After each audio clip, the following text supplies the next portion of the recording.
Oke,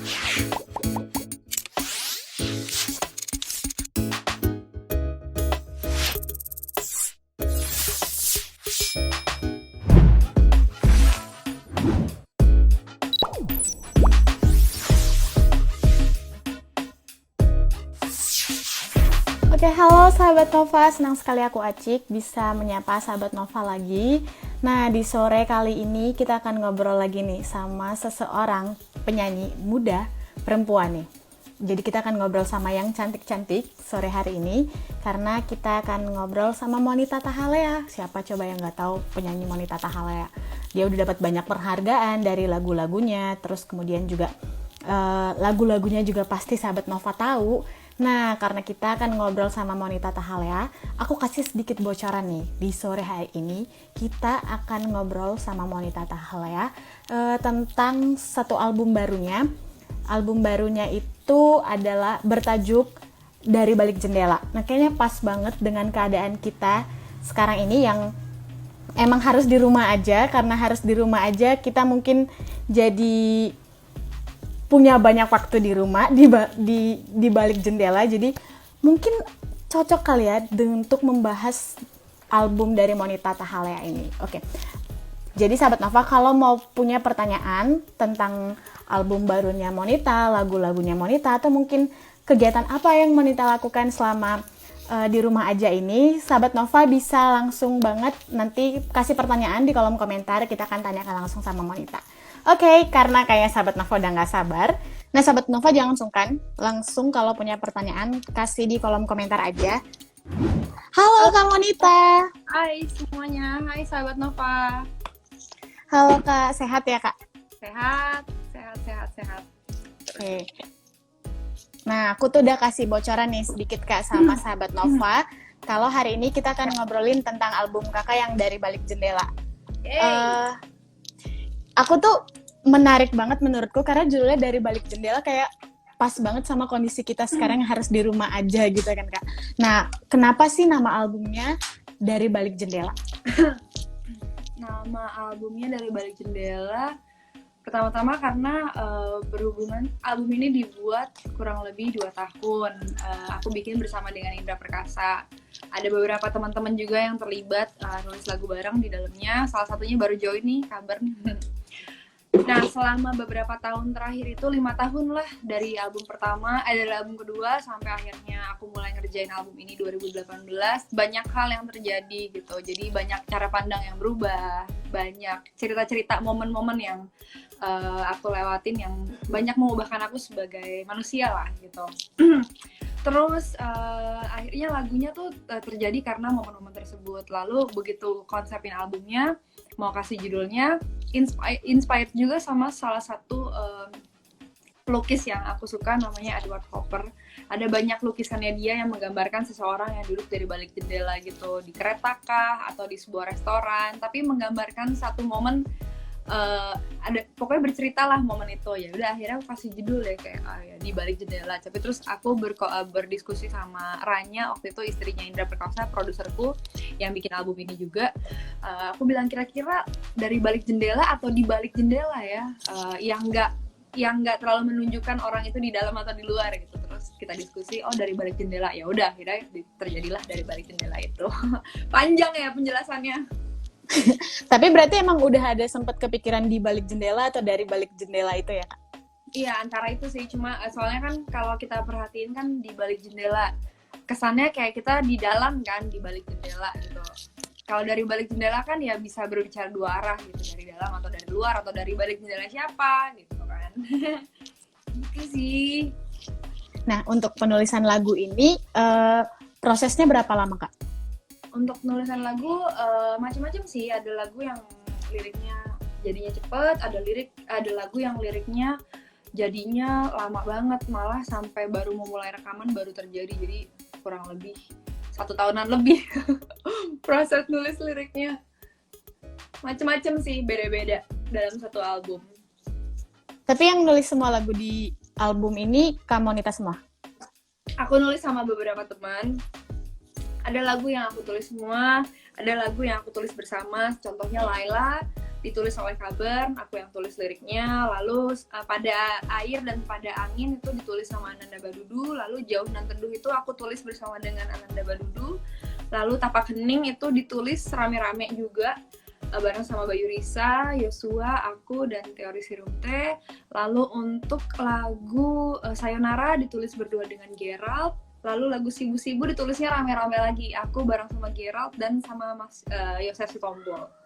Berarti kolaborasi untuk nulisin lagu aja udah banyak gitu ya Kak, sama banyak orang? Banyak banget yang terlibat di album ini. Aku seneng banget sih. Gitu, banyak teman-teman yang terlibat. Punya pengalaman khusus nggak Kak untuk proses pembuatan album ini? Atau cerita-cerita di balik album ini mungkin?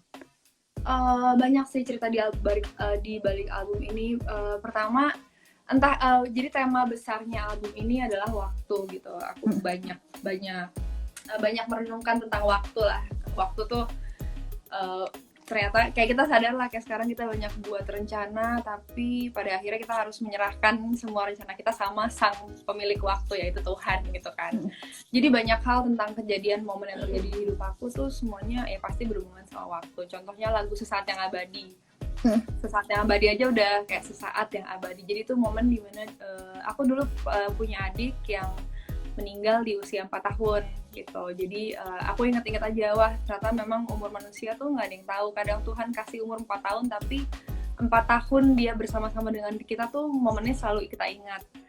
Ada juga orang yang diizinkan ada di dalam kehidupan kita cukup lama gitu, misalnya berapa lama, tapi akhirnya akan ada momen dimana dia pergi juga gitu kan. Jadi banyaklah cerita-cerita tentang waktu yang ada di album ini. Tapi yang menarik, kalau aku boleh bilang, yang bareng sama Ananda Badudu menarik sih, karena aku sama sekali belum pernah kenal sama Ananda Badudu sebelumnya, cuma dengar karya-karya lagunya dia aja lewat waktu dia masih berkarya bareng sama Banda Neira.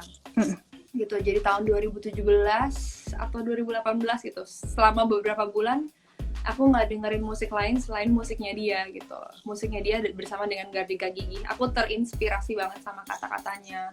Bagaimana dia memasukkan elemen keheningan di dalam musiknya. Gitu-gitulah. Pokoknya banyak hal yang menginspirasi aku dari musiknya dia. Sampai akhirnya aku bawain lagunya dia di sebuah festival musik waktu itu bareng-bareng sama teman-teman band aku. Aku minta izin untuk bawain lagunya. Setelah dibawain, baru deh mulai chat lewat Instagram waktu itu. Dia bilang thank you ya udah bawain lagunya. Aku juga bilang makasih banget, lagunya bagus, gini. Setelah beberapa bulan setelah itu, Ananda kontak aku lagi dan ngajak aku nyanyi bareng. Oke, setelah kita nyanyi bareng, baru aku memberanikan diri untuk ngajak dia, mau nggak?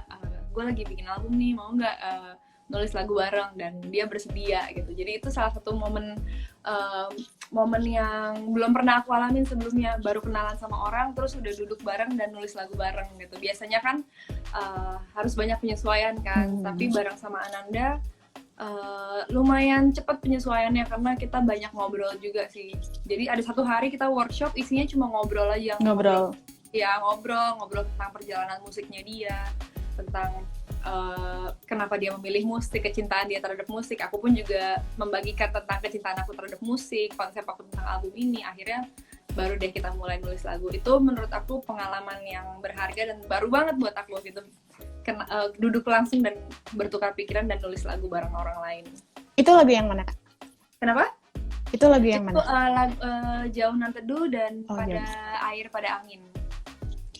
Nah, dengar-dengar genre dari album kakak ini kan folktronic nih. Itu maksudnya genre apa? Itu kan bukan hal yang biasa gitu, bukan genre yang biasa.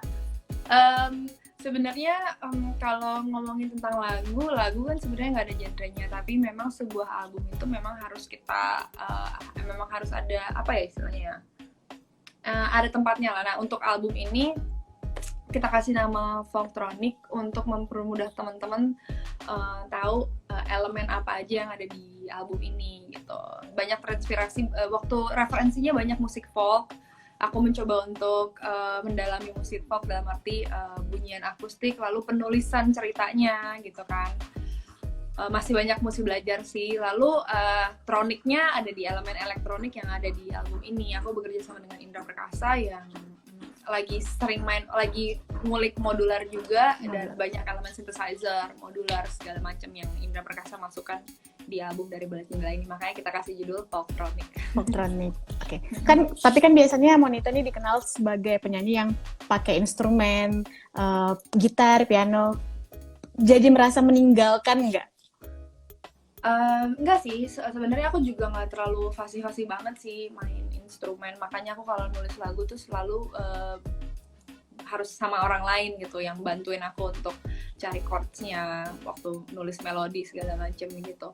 Aku juga baru ini sih latihan ukulele terus. Jadi justru di sini bukan yang meninggalkan, malah aku ngerasa aku jadi memperkaya diri aku dan memperluas wawasan aku. Jadi aku mulai belajar lagi, aku mulai les gitar online, terus mulai setiap hari belajar ukulele lagi gitu. Berarti persiapan untuk album ini sampai buat Kak Monita belajar banyak lagi gitu ya, Kak? Banyak di setiap momen persiapan album terutama ya. Bahkan sebelumnya pasti karena waktu mau bikin album kan juga pasti kita research kan. Misalnya aku mau ngomongin tentang waktu, aku banyak baca hal tentang waktu gitu. Jadi otomatis belajar pengetahuan baru lagi. Apalagi ditambah bekerja sama dengan orang yang baru lagi gitu kan. Kolaborasi sama orang yang baru buat aku memperkaya wawasan aku lagi gitu. Aku jadi kenal orang lain, bisa belajar pemikirannya dia, bertukar pikiran segala macam. Banyak banget hal sih yang dipelajari. Untuk prosesnya berapa lama, Kak? Kan tadi kalau menulis lagunya itu beda-beda, tapi untuk pembuatan album secara keseluruhan? Pembuatan secara keseluruhan album itu memakan waktu kurang lebih 2 tahun. Berarti belum kebayang Kenapa?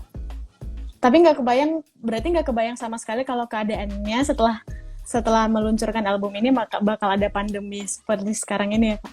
Nggak kebayang sama sekali karena album ini sendiri juga sebenarnya direncanakannya tuh rilisnya awal tahun sebenarnya Januari terus mundur lagi terus ya udah kita sepakat sama-sama bareng sama manajemen, bareng sama label aku juga Rans Music, ya udah kita sepakat ya tanggal 13 Maret gitu. Jadi tanggal 11 tuh kita udah sempat media gathering.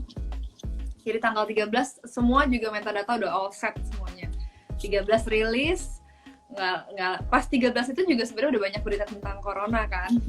Setelah itu barulah diumumin kalau ini udah jadi pandemik, mewabah seluruh dunia dan kita harus memberlakukan karantina atau sekarang yang disebut PSBB gitu. Jadi kayak wow, tapi ya aku memilih untuk percaya kalau memang semuanya udah tepat pada waktunya sih. Kita udah merencanakan yang terbaik, udah plan sedemikian rupa kalau memang rilis di tengah-tengah ini, ya udah nggak apa-apa, kita tetap upayakan aja gitu. Tapi jadi melihat ada relate antara lagu sama album Kakak ini dengan keadaan seperti sekarang ini nggak, Kak? Baru sadar terakhir sih waktu orang-orang pada ngomong, waktu produserku juga bilang, sadar nggak sih judul lagunya dari Balik Jendela dan sekarang kita ya maksudnya memandang sesuatu tuh ya dari dalam rumah atau dari dalam tempat yang terbatas gitu kan. Oh iya juga ya gitu. Jadi nggak bener-bener nggak sengaja sih. Jadi makanya kayak oh ya udah berarti memang harus rilisnya sekarang gitu. Nah, yang Sesaat Yang Abadi itu kan jadi single pertama, Kak, di album ini. Kenapa akhirnya memutuskan lagu itu yang pertama? Dan jarak waktunya kan agak lama nih, dari rilis lagu itu sampai albumnya. Ya, Sesaat Yang Abadi itu kan 2018 ya. Jadi aku sebelumnya kayak agak mundur sedikit, album pertama, album kedua kan aku bekerja secara independen gitu. Jadi yang atur strategi rilis segala macam juga ya udah kita atur sendiri aja. Nah, mulai tahun-tahun ini kan mulai banyak orang yang rilis single-single aja kan. Jarang yang rilis langsung satu album. Jadi tahun 2018 itu aku mencoba untuk coba deh aku pengen rilis singlenya dulu nih gitu. Memang akan jadi sebuah album, cuma aku pengen coba rilis singlenya dulu sekalian memperkenalkan teman-teman kira-kira seperti apa sih warna album aku berikutnya, karena Sesaat Yang Abadi cukup berbeda dengan karya-karyaku yang sebelumnya gitu. Jadi ya dengan harapan teman-teman bisa mulai, oh Monita sekarang musiknya ini ya ada elektroniknya sedikit ya gitu. Jadi dari lagu Sesaat Yang Abadi itu, jadi kayak perkenalan lah introduction untuk teman-teman masuk ke dalam albumnya. Agak lama karena itu setelah single ternyata aku memutuskan kayaknya aku akan langsung beresin albumnya aja deh gitu. Jadi udah deh kita beresin albumnya, baru langsung rilis di 2020 satu album full gitu. Berarti memang dari awal udah memutuskan untuk buat album, tapi akhirnya yang keluar disengaja single dulu gitu ya Kak? Iya benar-benar. Memang dari pertama memang aku suka banget sih bikin album karena dengan satu album itu kita bisa konsepin isi ceritanya apa, berhubungan satu sama lain gitu kan. Covernya seperti apa, isinya seperti apa, mood albumnya seperti apa, dan aku urutkan dari track 1 ke track 10 tuh kita bisa bikin urutan sendiri gitu yang dengan harapannya bisa benar-benar membawa teman, menghantarkan teman-teman kepada pesan yang mau disampaikan di dalam satu album ini gitu. Aku suka sih sebenarnya konsepin album, sangat suka sekali. Oke, terus yang selanjutnya nih ada lagu Tapak Hening yang kayaknya semua orang sekarang suka mendengarkannya. Itu kayaknya terinspirasi dari perjalanan Kak Monita. Itu ceritanya gimana? Iya benar. Beberapa tahun terakhir aku sering banget travel selain karena nyanyi. Cuma karena kerjaan aku yang lain, aku salah satu hope ambassador-nya Wahana Visi Indonesia. Terus aku banyak fokus tentang anak-anak gitu, pendidikan anak-anak, terus kampanye untuk stop kekerasan terhadap anak gitu. Jadi setiap hari anak nasional biasanya aku selalu pergi bersama dengan Wahana Visi ngunjungin beberapa daerah di Indonesia, Bengkayang, tapi yang paling sering tuh memang Nusa Tenggara Timur. Nah, perjalanan pertama aku bersama dengan Wahana Visi itu ke Sumba waktu itu. Aku tuh lupa tahun berapa. Itulah pengalaman pertama aku keluar dari zona nyaman aku, melihat dunia yang gak pernah aku lihat sebelumnya. Waktu mikir Sumba tuh aku udah mikirnya alam yang cantik aja, pantainya bagus, apa segala macem. Waktu sampai di sana, diperkenalkanlah aku sama anak-anak Tanah Sumba gitu. Anak-anak di forum anak yang memang Wahana Visi kumpulin dan mereka didik lah gitu. Jadi kenalan, di Hari Anak Nasional itu ada beberapa forum anak yang dipilih. Jadi anak-anak di situ ditanyakan minat dan bakatnya apa. Ada yang mau jadi jurnalis, ada yang suka jadi penyanyi, penulis, segala macam. Jadi sambil makan siang bareng sama anak-anak, mereka banyak datang ke aku. Ada yang mau jadi jurnalis, mereka kasih pertanyaan ke aku, kayak interview gitu, ceritanya mereka interview aku. Terus ada yang mau jadi penulis, mereka bawa buku dan ngasih lihat bukunya, Kak, mau lihat nggak tulisan-tulisan aku bacain tulisan mereka. Nah disitulah akhirnya aku jatuh hati gitu, sampai akhirnya satu sore setelah acara kita main ke satu bukit namanya Bukit Wairinding. Di situ aku ngeliat anak-anak lari-lari di atas bukit, mereka semua nggak pakai alas kaki gitu kan, lari-lari di atas bukit, dan gambaran itu yang sampai sekarang selalu aku ingat gitu. Mereka berlari bersama dengan angin, waktu matahari terbenam, kayaknya membawa harapan dan mimpi yang sangat besar sekali. Setelah pulang dari Sumba, selama di pesawat, aku dititipin surat gitu sama kakak pembina mereka. Mereka bilang, Monita terima kasih banyak sudah datang. Aku nggak pernah lihat cahaya yang begitu bersinar di mata anak-anak gitu kan. Nah pulang dari sana udah deh, aku jadi pribadi yang nggak sama lagi. Dalam arti aku punya panggilan tersendiri. Aduh, anak-anak itu jauh di sana, siapa yang dengar mereka? Lebih banyak orang harus dengar mereka, lebih banyak orang harus memperhatikan mereka, karena sebenarnya mereka punya kesempatan yang sama. Akhirnya aku udah dikasihkan lagu Tapak Hening ini ya buat anak-anak Indonesia di luar sana gitu, nggak cuma di Sumba aja, seluruh Indonesia ini, dengan harapan makin banyak orang yang dengar tentang cerita mereka, harapan dan impian mereka. Makanya dikasih nama Tapak Hening, inspired by langkah kaki mereka itu di atas bukit. Berarti emang dari cerita anak-anak yang ada di Sumba waktu itu, tapi kakak dedikasikan untuk semua anak-anak yang membutuhkan untuk juga ya Kak? Untuk semuanya, betul. Nah, dari 10 lagu nih di album ini, yang kira-kira paling kakak suka? Entah karena berkesan, atau liriknya mungkin paling ngena, atau apa yang spesial banget nih buat kamu, Monita? Itu paling susah sih, itu buat aku pertanyaan paling susah, harus memilih salah satu di antara lagu yang maksudnya di setiap lagu ada bagian dari diri aku di dalamnya gitu. Cuma kalau boleh bilang yang paling menantang Laila, yang judulnya Laila. Laila sangat menantang sekali karena itu juga yang liriknya paling lama aku tulis. Sulit sekali untuk aku mengutarakan apa yang pengen aku utarakan di lagu Laila, karena lagu Laila tuh memang menceritakan tentang tentang kesedihan, tentang momen yang nggak enak lah yang ada di dalam hidup kita. Tapi di situ aku belajar untuk terbuka dan belajar untuk nggak selalu tentang yang senang-senang aja. Kehidupan nggak selalu harus kita bagi yang senang-senang aja. Siapa tahu cerita kita tentang melewati masa-masa sulit bisa jadi inspirasi juga buat orang lain gitu. Akhirnya ya di lagu Layla itulah aku pertama kali ya menulis kata penuh sakit dan air mata di lagu aku gitu. Kayaknya di lagu-lagu aku sebelumnya aku belum pernah nulis kata sakit di lagu aku yang sebelumnya. Ini pertama kalinya aku nulis kata sakit. Tapi itu emang satu lagu yang menurut aku spesial banget sih Kak. Malah aku melihatnya kalau lagu Layla itu jadi ciri khasnya Kamanita. Karena di album-album sebelumnya kan juga ada lagu yang menguatkan gitu, kayak yang Saat Teduh. Itu emang udah sengaja diplot ada lagu yang tujuannya memang menguatkan kayak gitu atau enggak? Emang pas waktu lagu itu pengen ada lagu itu? Kalau lagu memang awalnya lagunya sudah ada dulu sebelum liriknya gitu. Tapi kalau di setiap album kenapa selalu ada lagu yang sepertinya menguatkan? Karena seperti yang tadi aku bilang, 10 tahun 3 album itu sebenarnya sedikit ya. Harusnya 10 tahun tuh albumnya udah lebih banyak gitu. Cuma di setiap perjalanan album aku berjalan dengan kapasitas yang aku punya. Dan setiap perjalanan kehidupan aku selalu ada cerita tentang pertolongan yang maha kuasa di setiap lagu aku gitu. Jadi makanya karena musik ini adalah bagian dari hidup aku, jadi secara otomatis apa yang aku tulis tuh ya memang apa yang terjadi selama ini gitu. Jadi gimana ketika aku susah terus ada pertolongan Tuhan, ya memang itu yang pengen aku tulis gitu. Dan dengan harapan teman-teman juga tahu kalau siapa tahu ada teman di luar sana yang mungkin juga ngerasain hal yang gak enak, percaya aja kita akan bisa lewatin itu karena yang maha kuasa pasti akan tolong kita gitu. Jadi itu sih memang yang begitu aku nulis lagu, karena lagu itu dekat dengan kehidupan, jadi ya apa adanya yang terjadi aku tuliskan gitu. Oke, wow. Nah Kak, yang ada satu lagu khusus juga nih yang aku selain Layla yang aku menarik juga tuh ternyata di album ini Kakak ada nge-cover satu lagu. Iya betul. Kak? Itu cerita kenapa memilih lagu itu, terus apakah karena memang suka atau seperti apa? Jadi lagu Sound of Silence ya, track nomor 5. Nah, Sound of Silence itu pertama kali aku workshop dengan Indra Perkasa, orang yang aku minta tolong produserin album ini.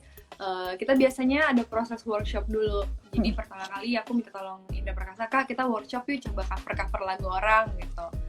Jadi dengan cover kan kita merubah aransemen musiknya kan. Dengan gitu kita bisa coba eksplorasi yang lain gitu. Coba Kak lagu Sound of Silence aku pilih karena lagu ini lagu yang biasa papaku mainin dulu waktu aku masih kecil.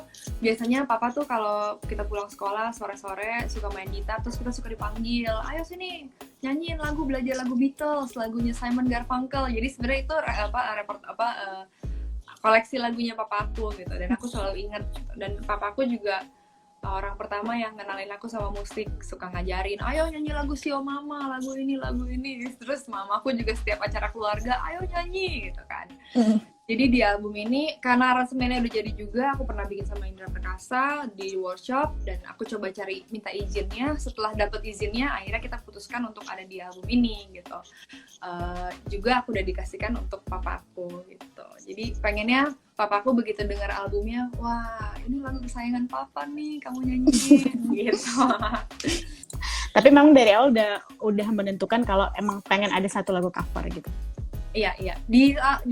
Sebenarnya di album pertama aku juga ada lagu cover. Jadi memang lagu-lagu yang spesial, lagu-lagu yang memang dekat di keseharian aku gitu.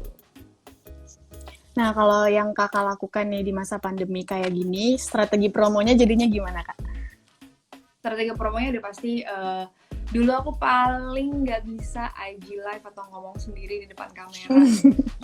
Sekarang bukan mau nggak mau ya, harus keluar dari zona nyaman itu tadi kan, karena memang semuanya serba terbatas. Dan akhirnya ya thank God for technology, kita sekarang bisa promosin album aku juga semuanya via sosial media gitu, lewat IG. Terus yang tadinya mungkin malah jauh interview dari luar kota, sekarang bisa dilakukan dengan IG live ini kan. Jadi ya dengan IG live, terus dengan bikin konten terus gitu. Jadi memanfaatkan apa yang bisa dan apa yang ada aja sih.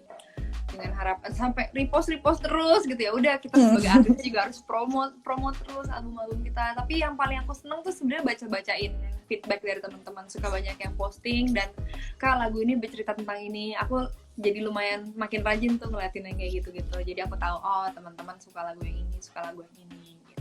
Jadi punya banyak waktu luang juga untuk melihat yang kayak gitu ya Kak?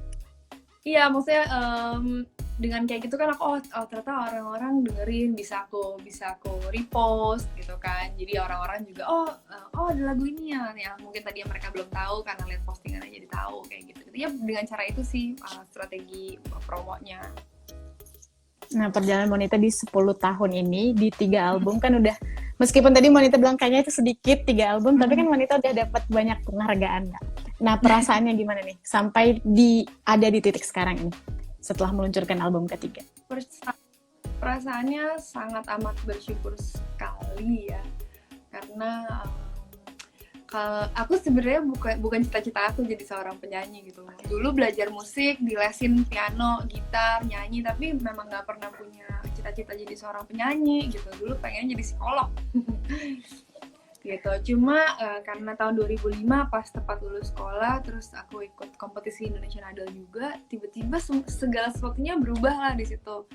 Aku ada di kompetisi Indonesian Idol, boleh kan disebut Indonesian Idol. Terus dari situ aku mulai bermusik, mulai kerja lah, istilahnya mulai nyanyi. Tahun 2010 aku mulai bikin album perdana aku. Nah dari situlah aku semakin kuat, dalam arti pengertian aku di musik semakin dalam, kecintaan aku di musik juga semakin dalam gitu. Walaupun otodidak, tapi banyak hal sih yang bisa aku lakukan di musik, terutama dalam hal ini ya, terhubung sama orang-orang gitu, melalui karya yang aku tulis gitu. Jadi aku bersyukur banget sih, maksudnya dikasih kepercayaan sama Tuhan dan dikasih platform untuk bisa berkarya lewat musik. Aku bersyukur banget. Kalau menurut Monita, lagu atau karya yang bagus itu yang seperti apa? Lagu atau karya yang bagus macem-macem sih ya sebenarnya. Maksudnya itu relatif, setiap orang punya seleranya masing-masing.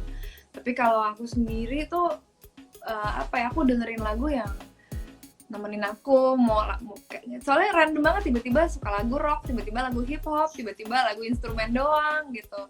Jadi kalau mau dibilang lagu yang bagus atau yang enak tuh seperti kita menilai sebuah lukisan gitu loh.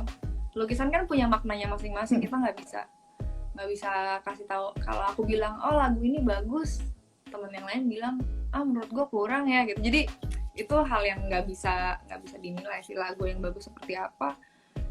Ya mungkin yang bisa yang speaks to us personally mungkin ya, yang relate sama kita keadaan sekarang gitu kali ya. Atau mungkin bisa kita ajak seneng-seneng bareng gitu kan, sama teman-teman nyanyi di mobil gitu. Jadi macam-macam sih lagu yang bagus, lagu yang enak.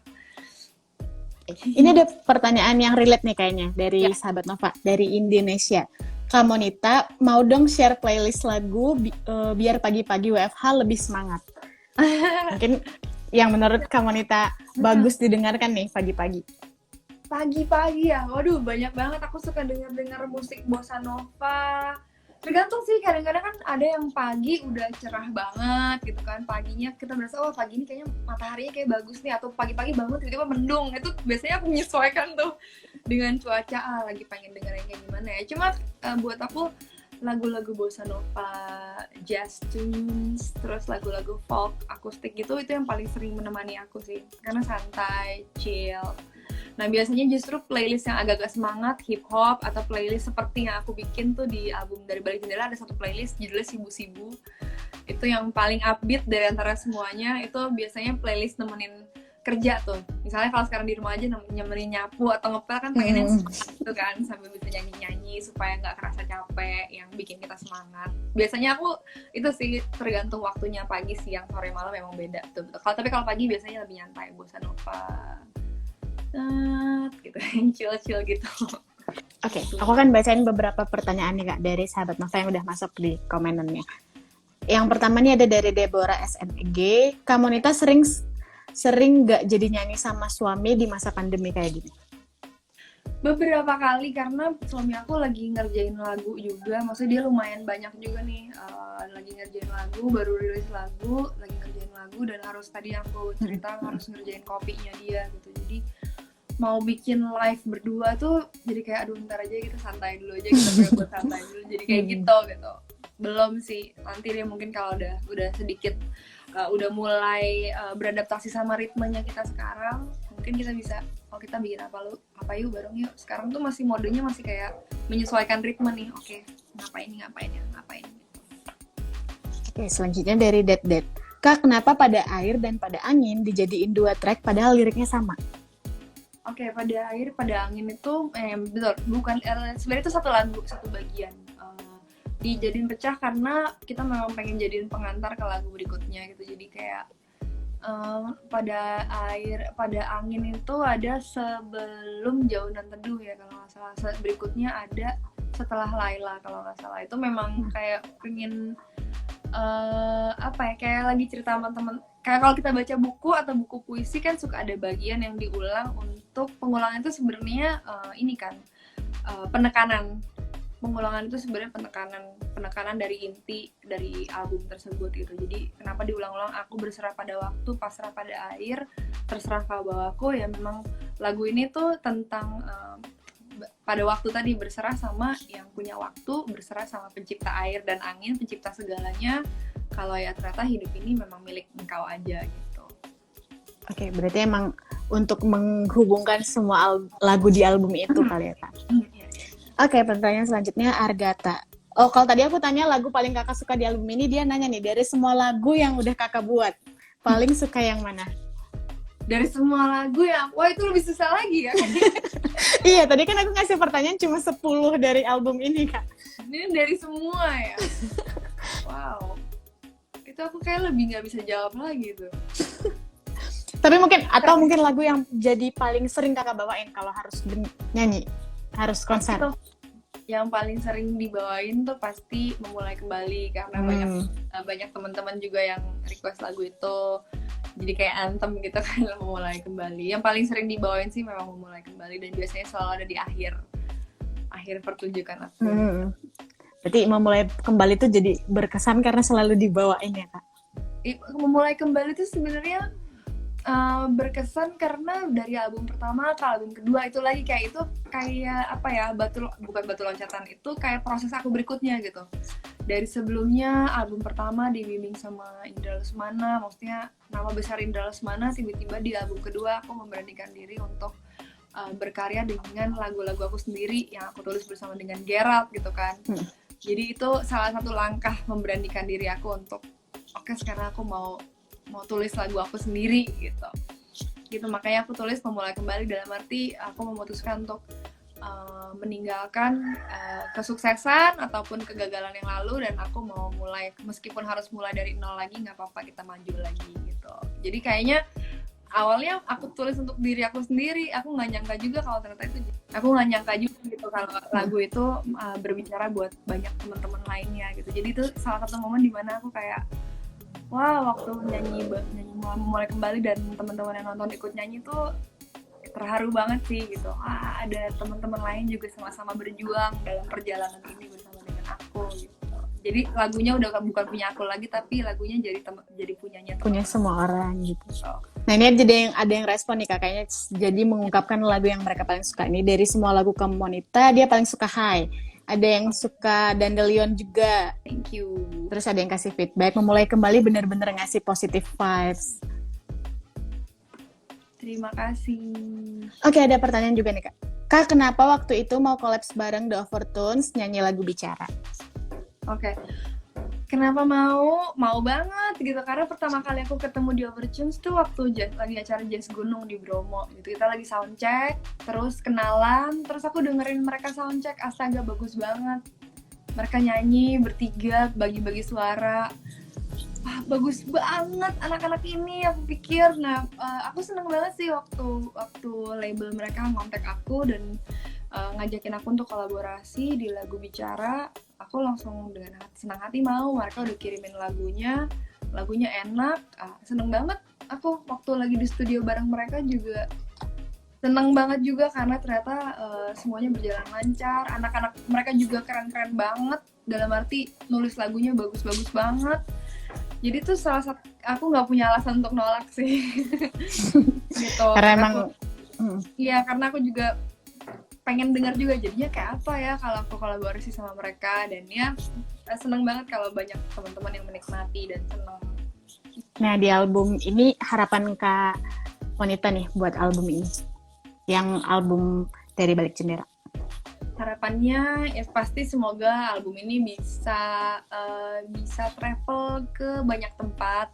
Aku bisa nyanyiin lagu dari karya album Dari Balik Jendela ke mana-mana, nggak cuma di Indonesia aja. Aku punya mimpi juga pengen nyanyi di festival lain di luar Indonesia gitu. Amin. Dan yang harapannya teman-teman yang dengar album ini bisa punya cerita Dari Balik Jendela versi teman-teman yang lain gitu. Jadi seperti lagu tadi Mulai Kembali udah bukan punya aku lagi, ini Dari Balik Jendela aku. Ketika teman-teman dengar, ini akan jadi Dari Balik Jendela versi teman-teman semua, versi sahabat Nova yang dengerin. Oke Kak, penutup aku boleh minta nggak kalau kamu Monita nyanyi sedikit lagu mungkin Tapak Seni atau pakai nyanyi tapak hening. Oke. Atau Boleh. mungkin Kak Monita pakai ukulele. Boleh, cuma kayaknya aku belum terlalu tahu kayaknya, jadi akapela aja nggak apa-apa ya. Oke, boleh. So,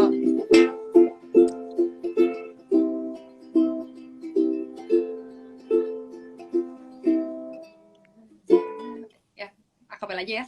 Hei, teduhlah gurun, Maria gelagat samudra, menenang khawatir hari depan. Hei, mengalir sungai, pelan surut kau risauku, bersenandung riang nyanyi kekal. Gitu. Oke, terima kasih banyak Kak Monita. Thank Semoga you, sehat Sahabat selalu. Nova. Thank you. Kamu juga take care semuanya. Semoga albumnya juga lancar dan didengar oleh banyak orang. Terima Amin. kasih Kak Monita. Thank you. Bye-bye. Oke sahabat Nova, itu tadi dia cerita-cerita kita bareng sama Monita. Jadi sahabat Nova pantengin terus YouTube channel Nova, dan sahabat Nova yang mau dapat update berita tentang selebriti, sahabat Nova harus banget nih pantengin Nova ID. Dan juga jangan lupa follow semua sosial media Nova. Terima kasih.